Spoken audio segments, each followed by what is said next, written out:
धर्म तो 6 आधार पे होता है, देश काल द्रव्य कर्ता कर्म मंत्र, और ये 6 क्या आज जो है इस कलयुग में अब वो दुर्लभतर हो गए हैं। ठीक है,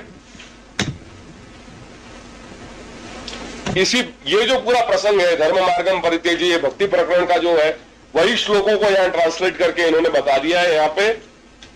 कि મને તો લાગે છે કે વર્ણોના ગુણ કર્મનું આવું વર્ણ સંકરત્વ જોઈને શ્રી મહાપ્રભુએ એવો નિર્ણય કર્યો હોવો જોઈએ કે હાલ સર્વે વર્ણો તેના મૂળ ધર્મમાં લગભગ ગુમાવ્યા છે અને બધા જ જીવો ઉપર કલિકાલ જેવી શુદ્ધ કાલની અસર થવાથી તેઓ શુદ્રવત થઈ ગયા છે। માટે સાર્વકાલિક વર્ણ આશ્રમ ભેદ નિરપેક્ષ ભક્તિ અને પ્રપત્તિમાં જ